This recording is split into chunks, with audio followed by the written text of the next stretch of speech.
Let the wave wash over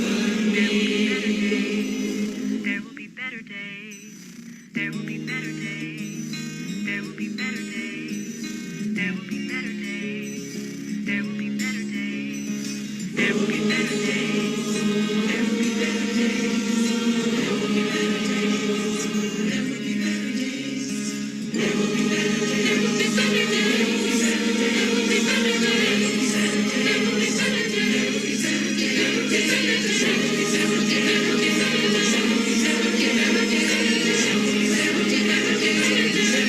days.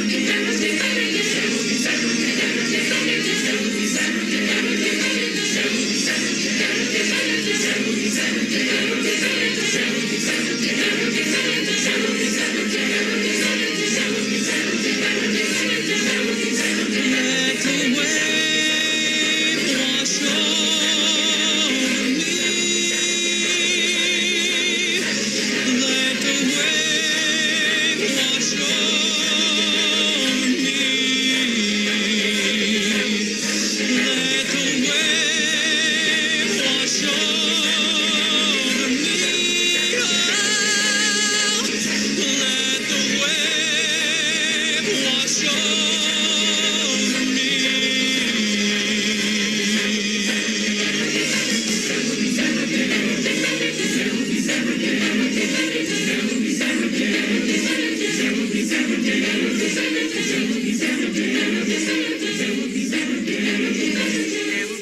better days. There will be better days. There will be better days. There will be better days. There will be better days. There will be better days.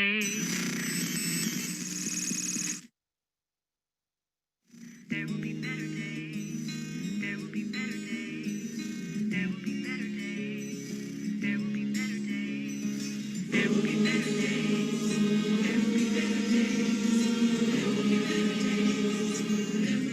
days. There will be better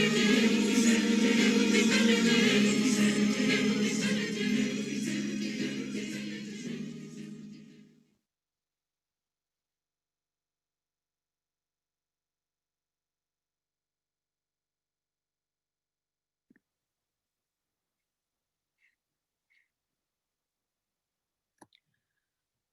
Our moment of gratitude this morning comes from Viktor Frankl, Man's Search for Meaning. When we are no longer able to change a situation, we are challenged to change ourselves. Between stimulus and response, there is a space. In that space is our power to choose our response. In our response lies our growth and our freedom. Everything can be taken from a man but one thing, the last of the human freedoms, to choose one's attitude in any given set of circumstances, to choose one's own way.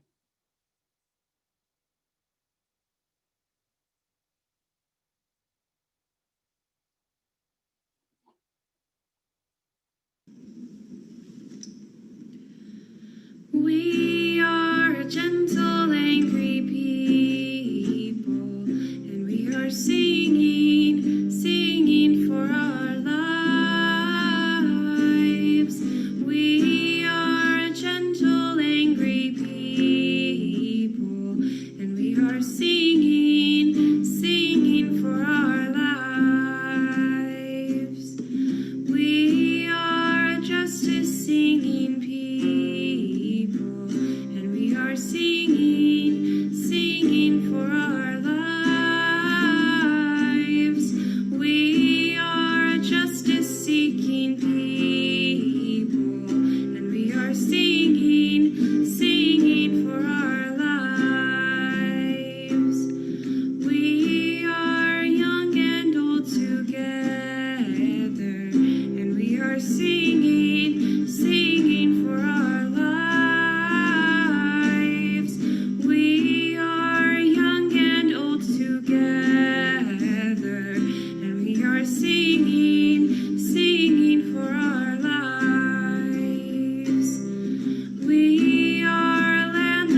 So I want us to start today with a little exercise on attention.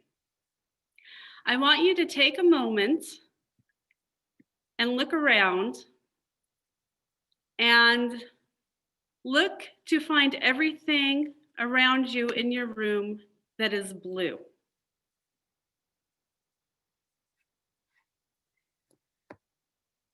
Look everywhere and look for everything that is blue.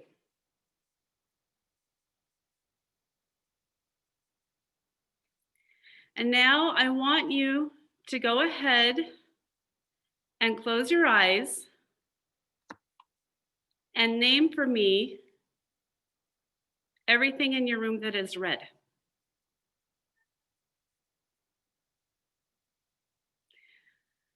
We become what we pay attention to.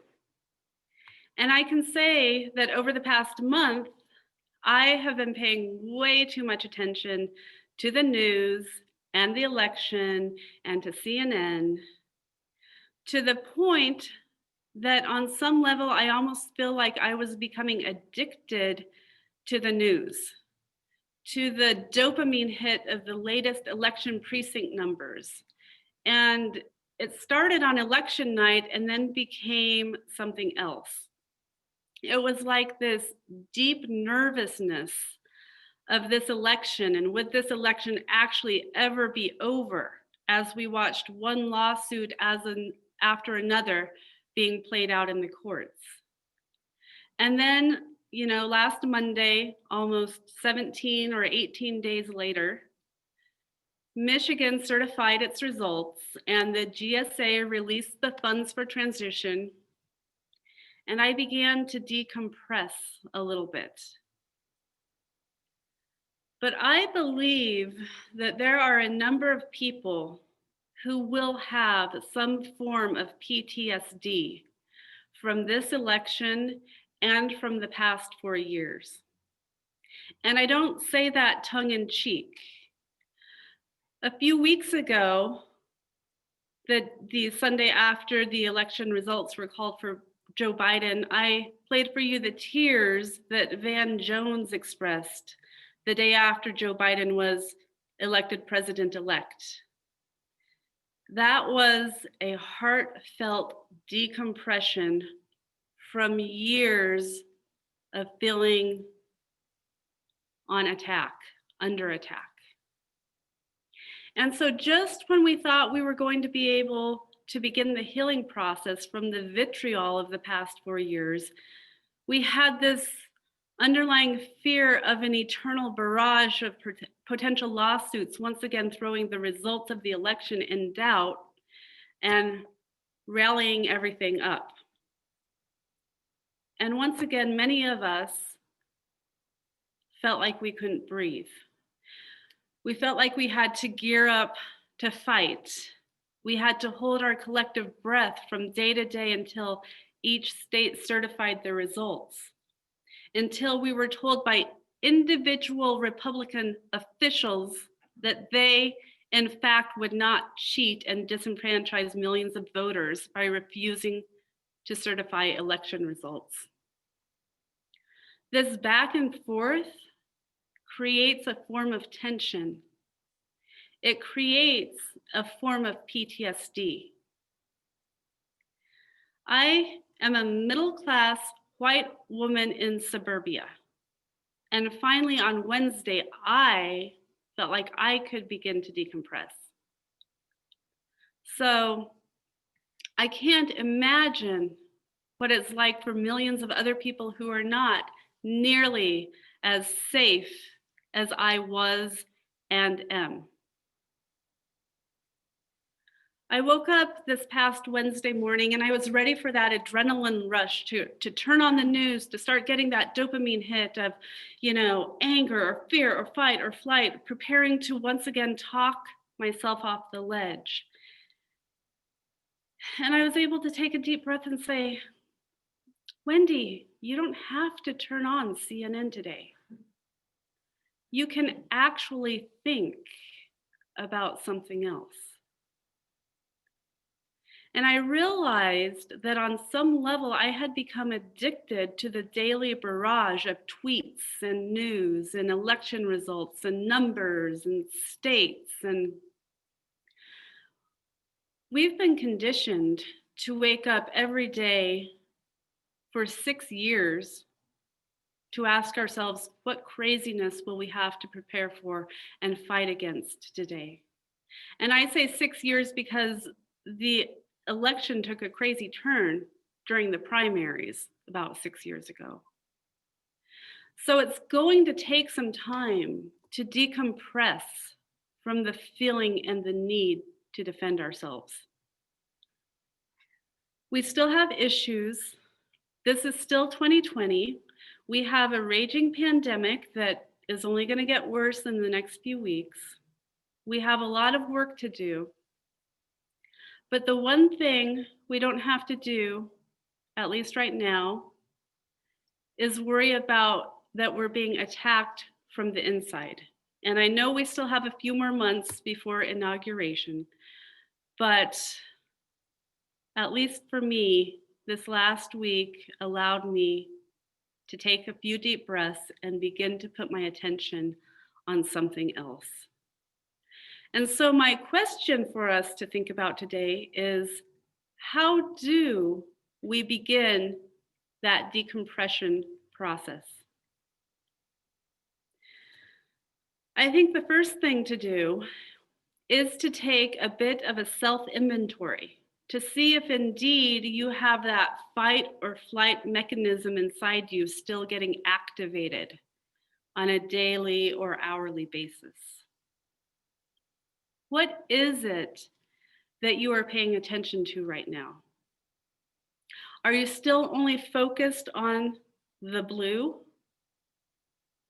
Is it okay and time to allow ourselves to look around our rooms and take in all of the different colors? So now I invite us to do just that.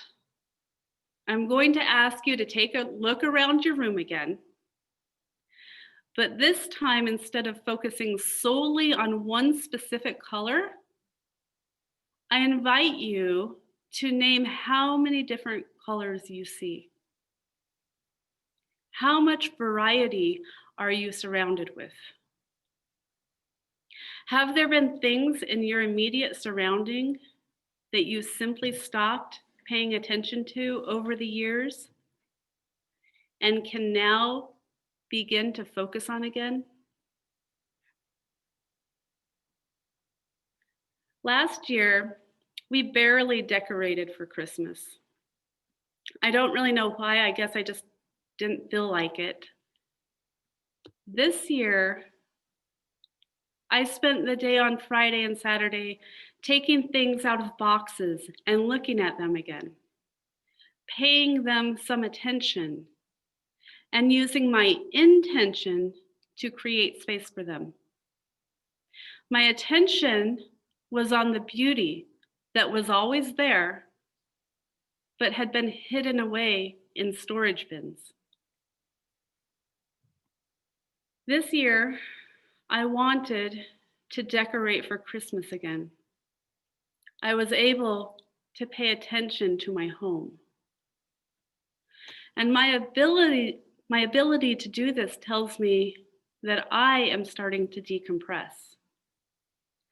And like I said, I was never in one of the groups of people who were actually ever under attack. So we need to be gentle with ourselves and the people around us, knowing that all of us have been affected and impacted by this past year and the past 4 years in so many different ways. I know some of us just want to get our family members back. And maybe as the daily barrage of tweets decreases over the next few months, some of our loved ones will also begin to decompress and start looking at the world in a new way again. One with compassion, optimism, and hope. So one of the things I've been thinking a lot about recently is What would I like to create in my life? And I get that it's a sense of integration, an integrated life, because the compartments don't work anymore. Because the compartments of home and family and work and school and exercise and cleaning and all of these things, they're, they're separate. And that's in direct opposition to the ultimate reality that we talk about so often of the integrated whole. We talk about the interconnected web, but I wonder how often I really understand it or implement it in my own life. For me, I think the idea of the interconnected web is still too often simply a nice intellectual concept for me. As I was thinking about what I wanted to say today, a memory of about 10 years ago came to me. And it was kind of this image and this memory when the kids were little. I was a part of a MOPS group, and MOPS stands for Mothers of Preschoolers.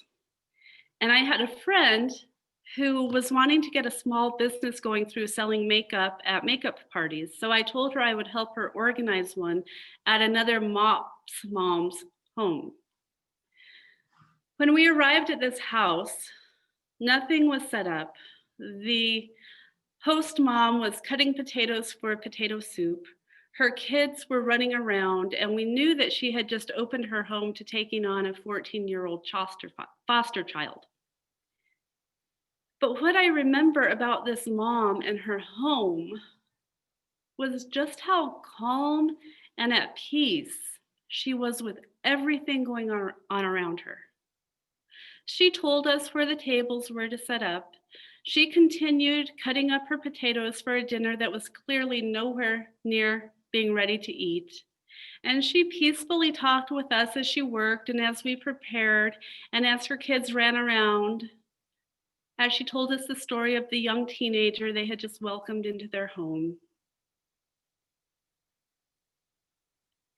And it was that, if you take that glimpse, it was by no means perfect. It was by no means organized. And her calm, non-anxious presence sticks with me 10 years later. I think about that experience a lot. What was it about being in that space with her that after just being there for 2 hours, I left just feeling so calm and relaxed? And all these years, I didn't know her that well. I don't even remember her name. But what I remember was the way that this young mom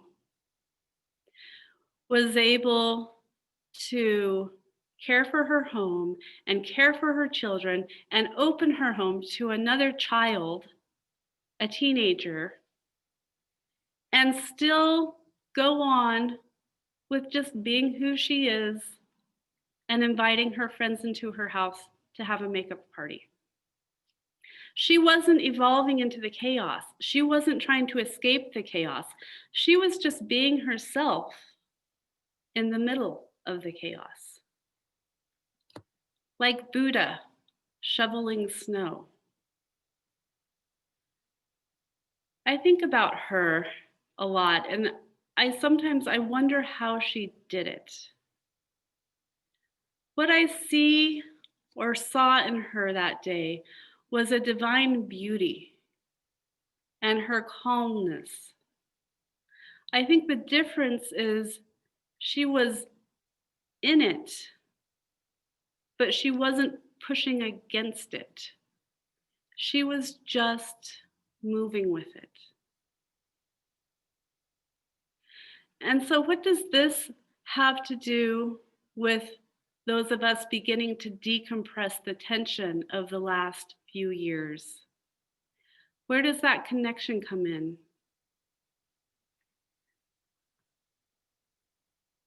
It comes in when we think about the pressure we place on ourselves, the pressure we have been placing on ourselves. The idea that this weekend I was able to turn off CNN and look around at my own house and look at my family and open up my garage and say, it's a nice day, you can now put the Halloween decorations away. It's that gentle art of decompression. Slowly but surely having the ability to be able to put our focus once again on other things.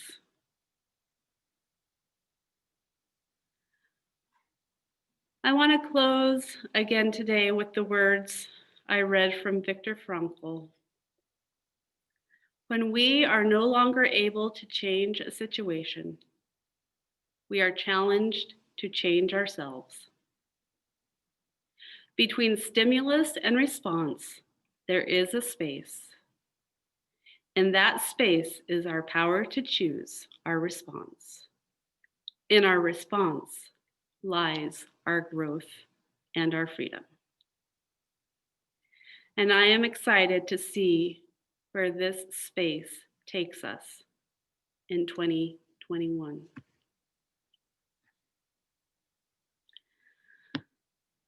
So I want to invite us now to the question I have for all of you is, where is your attention right now? And has it changed in the last week? Are you able to start paying attention to other things? Do you feel like some of you are needing to begin to decompress? And I've allowed you to unmute yourself, so whoever wants to be the brave first person. Okay, Robin, I saw you unmute yourself. I'm just echoing what you've shared, and I'm finding my experience is quite similar to yours. I'm breathing again, and I wouldn't have thought I could hold my breath for that long, but I apparently have been. And the sunlight looks different, and the sky looks bluer, and I am not obsessing about checking the news. The minute I reach for my phone in the morning, I'm not looking at the news. You know, you're right about decompression, and I think it's going to take time, but my level of gratitude, even with this wildly altered Thanksgiving, is profound. And I think a time of healing is starting. Yeah. Dwayne, did you want to say something? I want to say, first of all, I greatly appreciate what you said. I realize the necessity of decompressing, but my gosh, it's difficult. I just, these other people that think so differently, so opposite from me, one of them is very close to me, and just trying to talk, it didn't seem like I got anywhere, and so I don't know how quite how to deal with that. The other thing is, of course, I've mentioned I was having a problem with my my legs being swollen and everything, and I realized that there's a life that's far beyond that, and that's what you're telling me, is that I can reach beyond to realize the beauty that is here. As a matter of fact, I can look right out the window right now. The birds are out there at the feeder, and they're not all tied up with worrying about things. But there are moments when I think I can do what you said, Wendy, and then there's lots of moments when I think, oh my gosh, I still got these things in front of me to face. Yeah. Well, maybe, Dwayne, occasionally check in and ask yourself, am I only looking at red when I need to look around and see that there's also blue and green and pink and white and yellow and green. Cheryl or Bill, did one of you want to say something?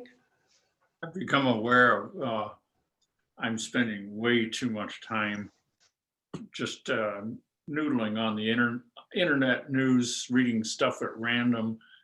It's entertaining, but it's low quality. And I should put the phone away and read quality stuff that surrounds the house. I mean, we're waist deep in here in the house, but I don't spend the time on it. Yeah. Floyd, did you want to say something?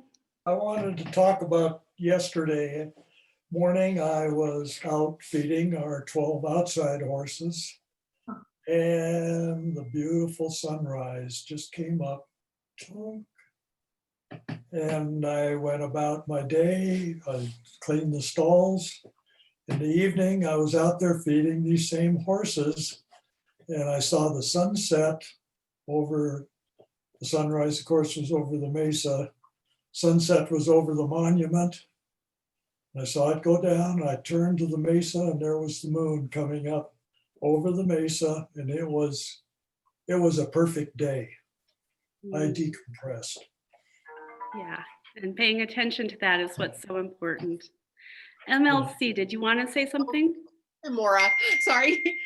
Yeah, it hit me like you too. I mean, I just have gotten so stuck in my day as the national news and the local news, and I just know what's coming, and I know it's going to be bad, but it's like I have to watch it because I feel like I need to keep up. And I just realized, you know, I've fallen into this. You know, it's this end part of the presidency has been turned into a really bad reality show. And it's like wanting to tune in to watch a train wreck. And I realized yesterday that I don't need to be part of that. It sounds like a lot of people are the same place. And just, I appreciated you so much last week. I was so stuck in my grief of not being able to be with my kids and my grandkids for Thanksgiving. And just thinking, but instead that really changed my thoughts of just thinking of all the people and things I am thankful for that make my life possible and other lives possible, you know, and just everything. So I appreciate that. But yeah, I saw something, I get a meditation app thing, and it said, it's not your job to detox the toxic people. It's your job to detox the part of you that resonates with their toxicity. Yep. Yep, that's beautiful sentiment. And I kind of feel like I'm finally coming up out of this, whatever I've been in, and it just needs to be with intention. Yeah. And I appreciate you too. Yeah. Well, like I said, I love having all of us here together on Sundays. Richard or Jan, and then Piera. I just wanted to tell those people who get the Sentinel that there is a beautiful picture that Maya sent in. So if you've got the Sentinel, don't miss it. It's really quite extraordinary. Piera, did you want to say something? What day was it in which Sentinel day, which day? It's all right. That I've gone down to Connected Lakes and just walked and absorbed the beauty that the place that I love that feeds me, and now I can just go there and just it's over. And I'm involved with a group of local people about the boat, but I'm I care about the community and everybody, but I sort of just want to start doing my art and breathing and enjoying the beauty we have here. It's just incredible everywhere you look. So, yeah. Robert, I saw you unmuting a time or two. Do you want to speak? And then Jeannie, and then Ellen and John can have the last word. So yeah, I like to point out what Morris said about attention and intentionality. I think that, you know, our consciousness really is consciousness always to exist at all has to be of something. And so intentionality is very much bound up into what it is our consciousness is of. And our intentionality is ways of aiming that flashlight and changing it from a narrow beam flashlight into a wide ranging flashlight that illuminates more of what's going on. And it doesn't mean we ignore things, but if you look at things in a bigger intentional way with a wider range light, just think about walking into a room with a flashlight that has a narrow beam. You only see whatever you're pointing the flashlight at. And if you suddenly have a floodlight, you can see the entire room. And if you open the windows, you can see what's outside of the room too. So our intentionality is really important in all this. And, you know, we've gotten away from thinking about that in our culture now. We tend to think of, people talk about multitasking. Well, there really is no multitasking. You can just really do or perceive or be conscious of one set of things at a given time. And it's sequential, not multitasking in a way. So I just think it's an important thing to think about.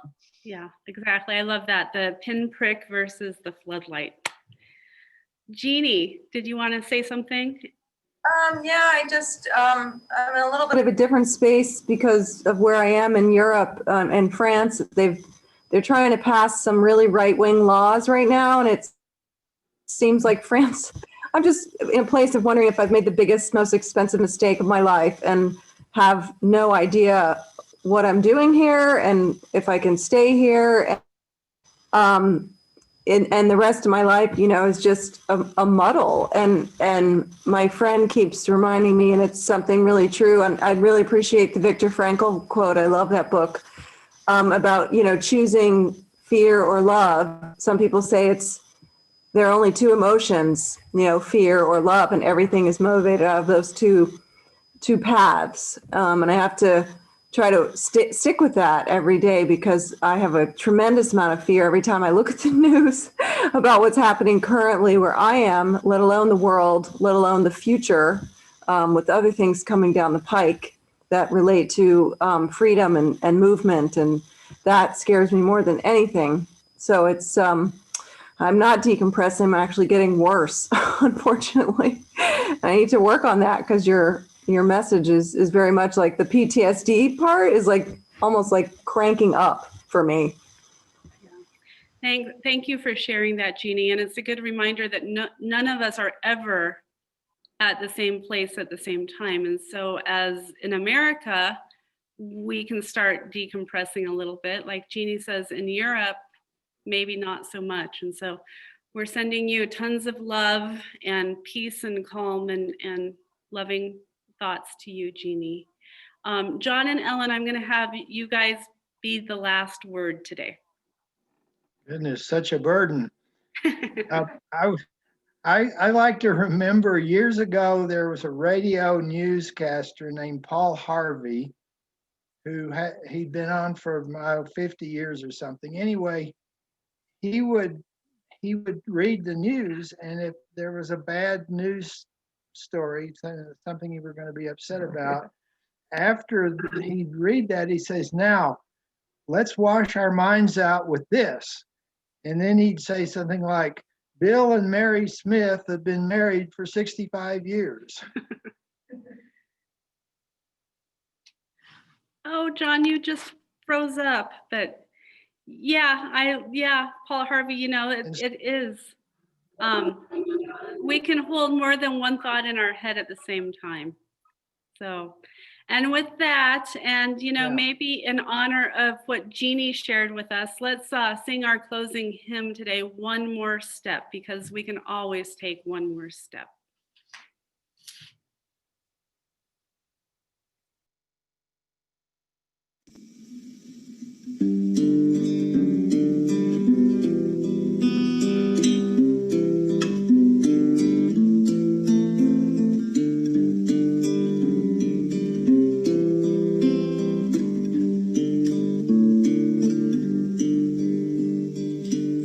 One more step, we will take. peace for us, and everyone will take one more step.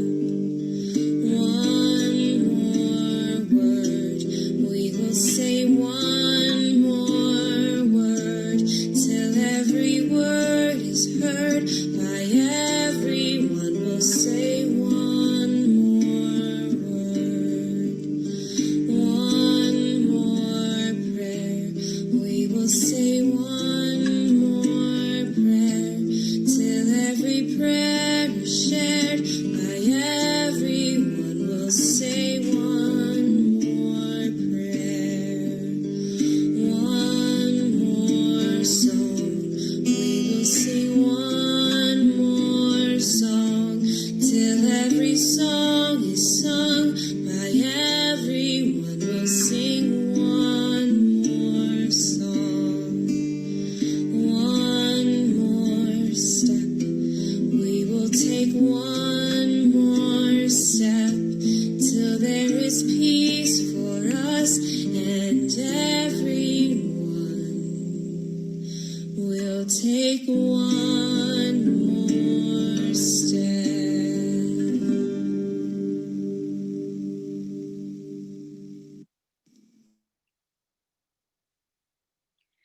We extinguish this flame, but not the light of truth, the warmth of community, or the fire of commitment.